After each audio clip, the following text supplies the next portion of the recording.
Jangan pernah menanam ubi jalar di dalam gelas air. Jika tidak, maka akan 20 hari telah berlalu. Tunas musim panas tumbuh dari titik tunas, dan cepat tumbuh menjadi daun yang terbuka. Hari ke-35, potong batang dan daun ubi jalar. Terus letakkan di dalam gelas air.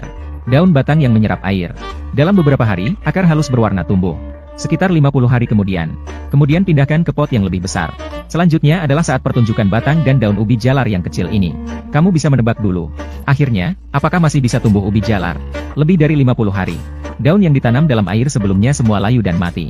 Sementara daun baru tumbuh dari tengah batang. Biarkan itu hidup kembali. Seiring berjalannya waktu. Setelah menjalar, batang ubi jalar tumbuh panjang. Akan merambat dan menyebar seperti sekitarnya. Mencari lebih banyak ruang dan sumber cahaya. Pada hari ke-170, lebih banyak batang ubi jalar tumbuh dari tanah. Kemungkinan ada hasil di bawah tanah. Setelah menunggu lebih dari 200 hari, saatnya menggali ubi jalar. Mencabut tunas ubi jalar. Menemukan ubi jalar seukuran telur ayam. Menggali dengan sekop. Hanya ada satu ubi jalar di dalam tanah. Sangat menyedihkan. Setelah lebih dari 200 hari, hanya berhasil menanam 2 ubi jalar kecil. Pasti bukan hasil yang diinginkan semua orang.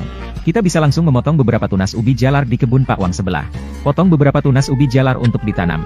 Hasil akhirnya pasti melebihi ekspektasimu. Gunakan karung beras bekas di rumah sebagai wadah tanam. Buatlah beberapa lubang kecil di bagian bawah untuk drainase. Isi karung dengan tanah yang gembur dan bernapas. Karena karung menutupi tanah, tidak bisa langsung disiram dan diberi pupuk. Oleh karena itu, letakkan botol plastik berlubang di tengah karung. Ini akan memudahkan saat menyiram dan memberi pupuk di masa depan. Setelah ditutupi dengan karung beras, tanah dapat menghambat pertumbuhan gulma dan menjaga suhu tanah. Lebih baik untuk pertumbuhan umbi kentang manis. Metode penanaman juga sangat khusus. Tusuk beberapa lubang kecil di karung beras. Kemudian, masukkan cabang dengan jarak 20 cm di antaranya. Jangan pernah meremehkan tanaman merambat ini. Tanaman ini sangat kuat dan produktif. Awalnya ditemukan oleh bapak kentang manis Cina, Chen Shenlong. Menyusun batang kentang manis menjadi tali rami. Dengan risiko besar, ia menyelundupkan sebatang tanaman merambat dari luar negeri ke Cina.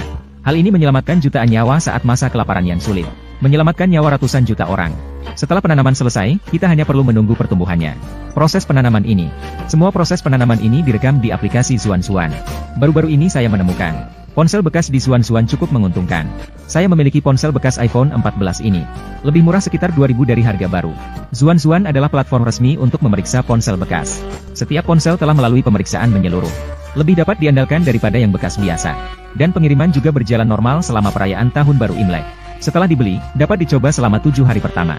Laptop yang saya beli di sana pada September 23 tahun lalu masih berfungsi dengan baik sampai sekarang. Transaksi. Waktu 2 bulan setelah menanam batang ubi jalar. Mereka tumbuh subur dengan sangat baik. Pada saat ini, berikan mereka penyangga.